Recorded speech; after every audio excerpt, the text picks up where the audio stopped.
अस्सलामु अलैकुम वरहमतुल्लाहि वबरकातुहू। कोरल ड्रा की क्लास नंबर 7 में आपको खुशामदीद कहता हूँ। मैं हूँ आपका दोस्त हाफिज़ अब्दुल माजिद। और दोस्तों, आज के लेसन में हम कुछ मज़ीद इंटरेस्टिंग चीज़ें डिस्कस करने वाले हैं। कल के लेसन में हमने शेप्स गिन ली और उसके अलावा हमने फ्लावर बनाना, फ्लावर के अंदर मुख्तलिफ़ कलर्स का इस्तेमाल, और उसके बाद हमने ट्रांसपेरेंसी टूल का इस्तेमाल करते हुए इसमें कलरिंग का इस्तेमाल और इसको फ्लावर की शक्ल में तरतीब देना, इस चीज़ को हम डिस्कस कर चुके थे। आज के लेसन में हम दो तीन चीज़ें मज़ीद सीखेंगे। हमने ये वाली चीज़ ड्रॉप शेडो और कंटोर और ब्लेंड, ये दो तीन चीज़ें आज हम डिस्कस करने वाले हैं और आज हम इनको देखेंगे कि इन पे हम क्या कुछ काम कर सकते हैं।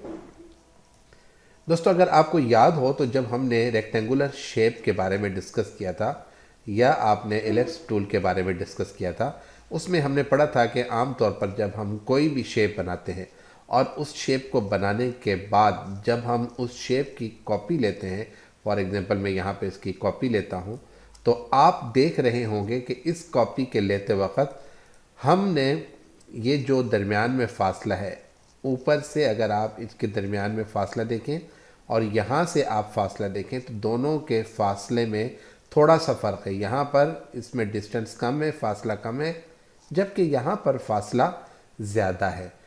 होना ये चाहिए कि जितना फ़ासला यहाँ पर हो उतना ही यहाँ पर हो, या जितना यहाँ पर हो उतना ही यहाँ पर, और चारों अतराफ़ में, चारों हिस्सों के अंदर बिल्कुल फ़ासला बराबर होकर उसकी कॉपी होनी चाहिए।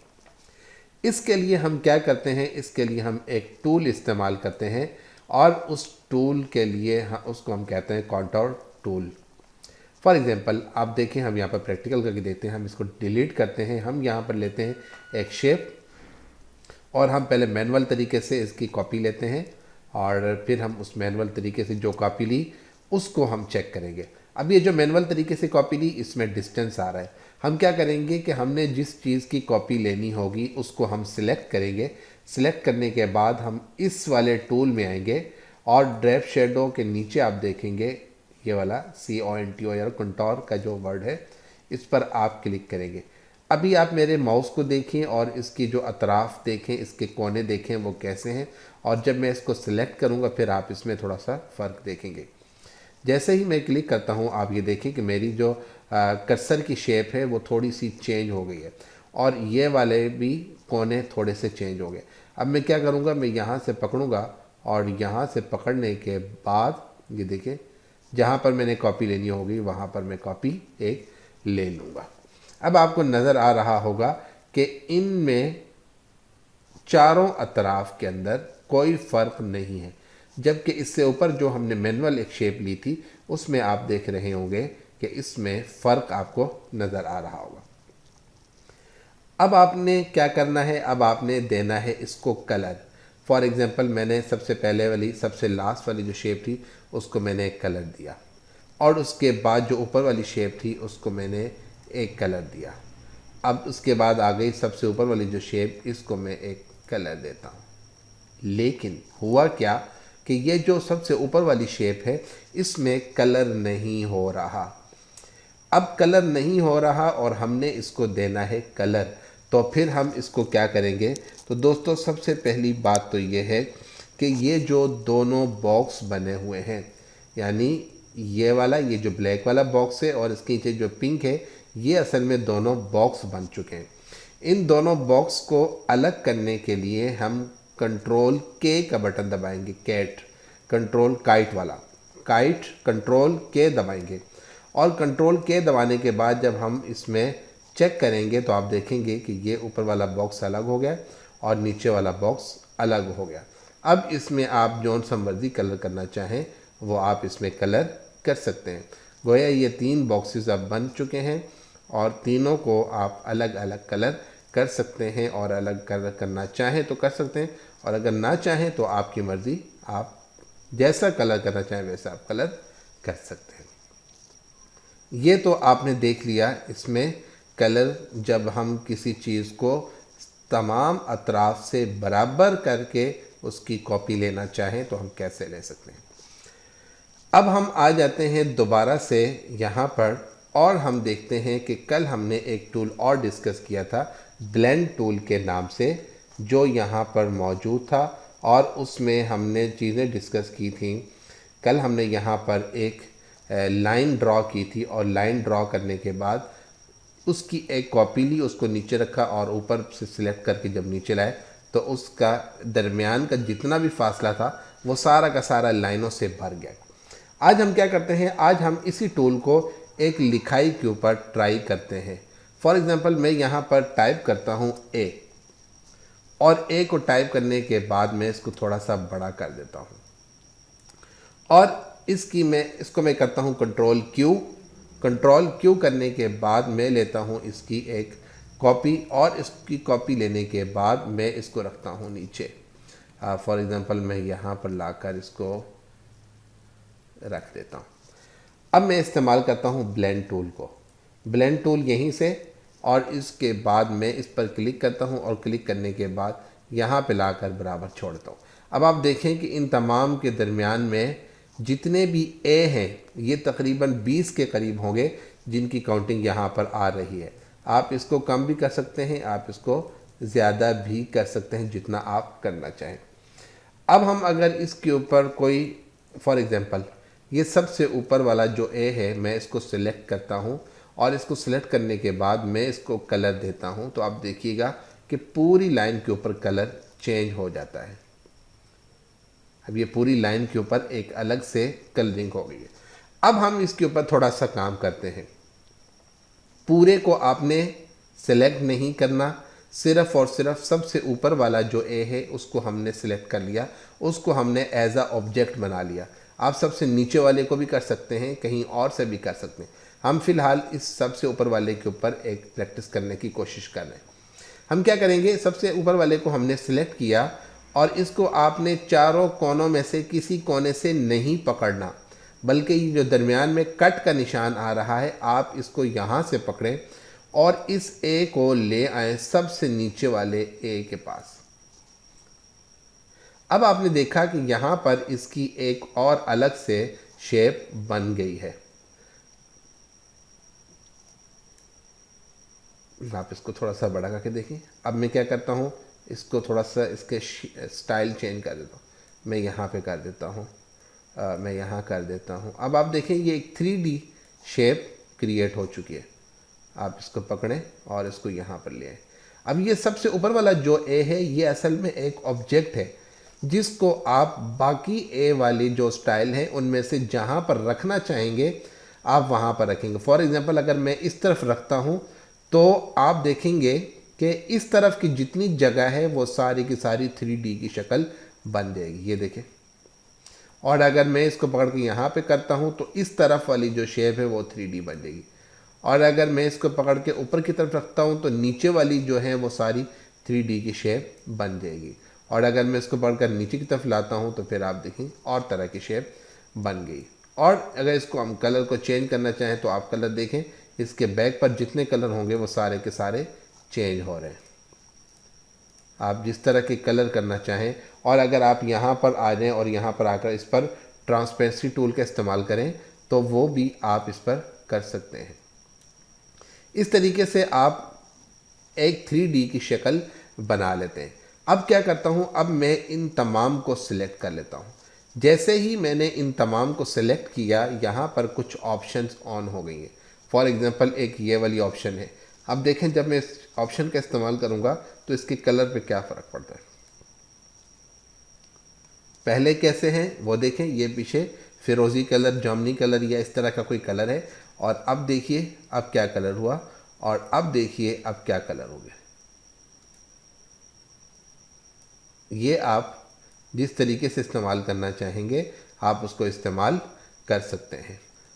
ये एक आसान सी शक्ल है 3D बनाने के लिए, जिसको आप ख़ुद भी तरतीब दे सकते हैं, और इनमें कलर आप तकसीम कर सकते हैं। कोई और कलर आप बनाना चाहें तो वो भी आप बना सकते हैं।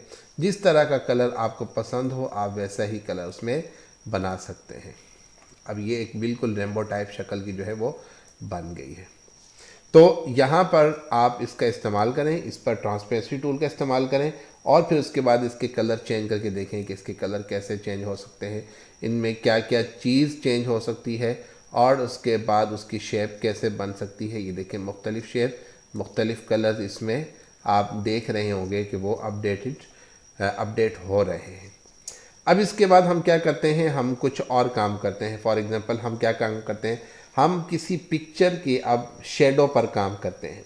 शेडो पर काम करने के लिए फॉर एग्ज़ाम्पल एक पिक्चर तो हमारे पास या एक शेप तो हमारे पास ये वाली है, ये जो हमने कल फ्लावर क्रिएट किया था, एक शक्ल हमारे पास ये है।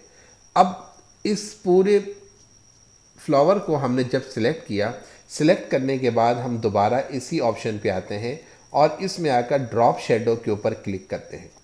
अभी मैं ड्रॉप शेडो के ऊपर क्लिक नहीं कर रहा और आप यहाँ पर देखें कि कौन कौन सी ऑप्शंस ऑन हैं, और जब ड्रॉप शेडो करूँगा तो फिर ये ऑप्शंस कुछ चेंज हो जाएंगी।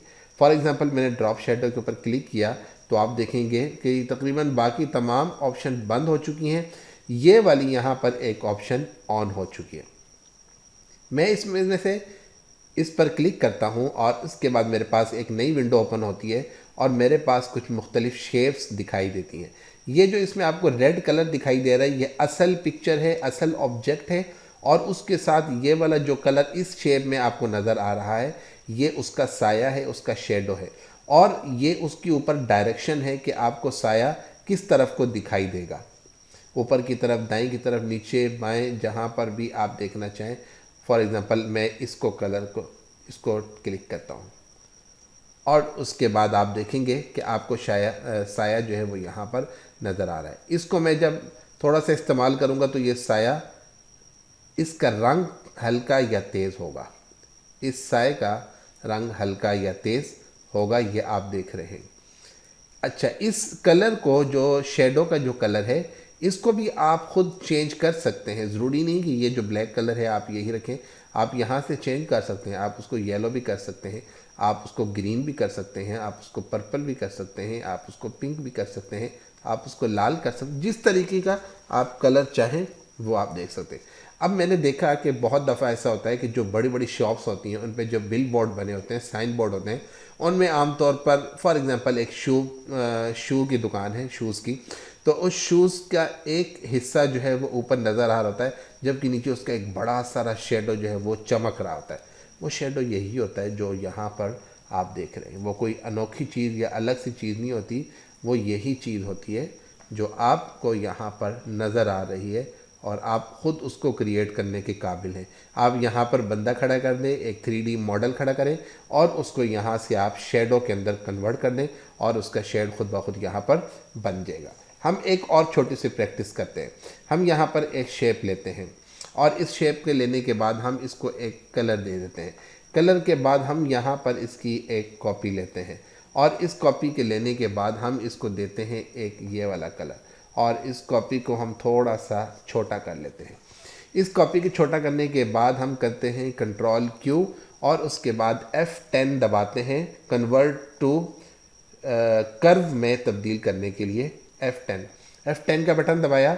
अब यहाँ पर कुछ ऑप्शंस हैं, उनको ऑन करने के लिए मैं इस पर क्लिक करता हूँ और ये ऑप्शन हमारे पास ऑन हो गई। मैं इस पर क्लिक करता हूँ और इसके बाद मैं इस पर क्लिक करके इसकी ऑप्शन एक ऐसे बना लेता हूँ फॉर एग्ज़ाम्पल, ठीक है।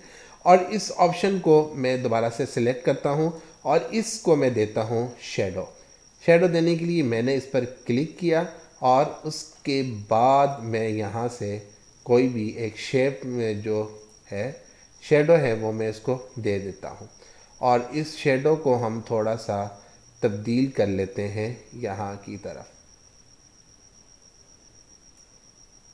और आप देख रहे हैं कि इस वक्त वो शेडो यहाँ पर लग चुका है। ये मैं यहाँ पर रखता हूँ। अब ये शेडो इसके पीछे आपको नज़र आ रहा होगा। इस शेडो को मैं थोड़ा सा तेज़ कर देता हूँ। अब देखें ये एक 3D की शेप भी बन गई है और इसके नीचे शेडो भी बन चुका है। यही वो शेडो है जो आप देखते हैं कि मुख्तलिफ़ जगहों पर आपको नज़र आता है। फॉर एग्ज़ाम्पल ये वाला शेडो है, हम इसको तब्दील करते हैं और हम एक और शेडो लेते हैं ताकि आपको बात समझ में आए। मैं यहाँ पर आता हूँ और ये वाला एक शेडो लेता हूँ। इस शेडो को जैसे ही मैंने ऑन किया, ये देखें इसके बाहर भी और इसके अंदर भी, और ये सारा का सारा शेडो आपको नज़र आ रहा है कि अलग से शेडो भी आपको दिखाई दे रहा होगा। जबकि मुझे जो शेडो चाहिए था वो शेडो सिर्फ़ और सिर्फ उसके अंदर चाहिए था, मुझे इसके अंदर शेप के नीचे नीचे, और ये जो बाहर वाला हिस्से पे जो शेड है ये मुझे नहीं चाहिए था। पहले तो मैं इसका कलर चेंज करता हूँ और इस शेडो को मैं कर देता हूँ ब्लैक। अब ये इसकी एक अलग सी शक्ल बन गई। अब हमने क्या करना है, सबसे पहले तो मैं अगर इस पिक्चर को सिलेक्ट करता हूँ, इस शेप को, तो आप देखेंगे कि शेप के नीचे शेडो भी इसके साथ लगा हुआ है। इस शेडो को अलग कैसे करना है अभी मैंने थोड़ी देर पहले आपसे डिस्कस किया है। उसके लिए हम इस्तेमाल करते हैं कंट्रोल के का बटन। कंट्रोल के का बटन इस्तेमाल करते हैं। अब ये वाली शेप अलग हो गई और इसके नीचे इसको हमने सिलेक्ट नहीं किया। अब करते हैं कंट्रोल के और ये शेडो अलग और ये ऊपर वाली शेप अलग हो गई। दोनों अलग अलग चीज़ें बन चुकी हैं। अब हम क्या करते हैं, हम इस शेडो को यहाँ पर लाकर सेट कर देते हैं और सेट करते हुए आप देखेंगे कि इसका कुछ हिस्सा अभी भी हमारे कार्ड से बाहर है। अब अगर आपको याद हो तो हमने पावर क्लिप के बारे में पढ़ा था और उसको अब हम यहाँ पर इस्तेमाल करेंगे। हम करेंगे पावर क्लिप और उसके बाद हम इस पर क्लिक कर देंगे तो आप देखेंगे कि वो पावर क्लिप जो है, सॉरी मुझे लगता है मैंने इसको सिलेक्ट ही नहीं किया हुआ।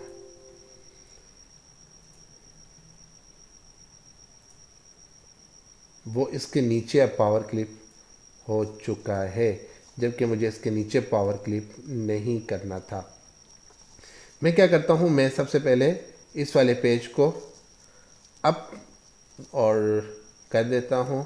अब नीचे हमारे पास ये क्लिप रह गया और इसको अब हम करते हैं सिलेक्ट, और सिलेक्ट करने के बाद अब हम यहाँ से इस्तेमाल करते हैं पावर क्लिप। पावर क्लिप करने के बाद अब हमने देखा और हमने इसको पावर क्लिप किया तो इसके बैक पर जितना भी साया था वो सारा का सारा ख़त्म हो चुका है, जबकि हमारे पास ये वाली पिक्चर अभी मौजूद है शेप। और हम इसको लाकर यहाँ पे अगर सेट कर दें तो देखें इसके नीचे जो है वो कितनी खूबसूरती के साथ शेडो लग चुका है, जो आपकी इस शेप को नुमाया भी कर रहा है और इसको एज ए 3D पेश करने की एक कोशिश कर रहा है कि ये ऊपर 3D शेप बन चुकी है। इस तरीके से आप मुख्तलिफ़ शेप्स का इस्तेमाल करते हुए उन पे शेडो का इस्तेमाल कर सकते हैं और उन शेडो को आप डायरेक्शन दे सकते हैं जिस तरह की डायरेक्शन आप देना चाहें। और इस तरीके से भी आप जब पेनाफ्लेक्स या इस तरह के काम करते हैं तो उसमें आम तौर पर इस तरह का काम, इस तरह की जो हम शेप क्रिएट करते हैं वो आमतौर पर पेनाफ्लेक्स, बिल बोर्ड, साइन बोर्ड, जो बड़े बड़े बोर्ड्स होते हैं उनमें ये वाला मेथड इस्तेमाल किया जाता है और ये तरीका इस्तेमाल किया जाता है। और ये बहुत ही खूबसूरत तरीका इस्तेमाल का है और बहुत प्यारा लगता है, क्यूट सा लगता है। और ख़ास तौर पर इसके जो वेक्टर्स हैं, जो पिक्सल्स हैं, वो वहाँ पर ख़राब नहीं होते। तो दोस्तों उम्मीद करता हूँ यहाँ तक आपको बात बहुत अच्छे तरीके से समझ में आ गई होगी। ये दो टूल आपको बहुत अच्छे तरीके से समझ में आ गए होंगे। इंशाअल्लाह ताला नेक्स्ट लेक्चर में हम दोबारा से फिर मिलेंगे और फिर हम इन्वेलप टूल या इस तरह के जो दीगर टूल्स हैं उनमें बात करने की कोशिश करेंगे। मिलते हैं दोबारा नेक्स्ट लेसन में।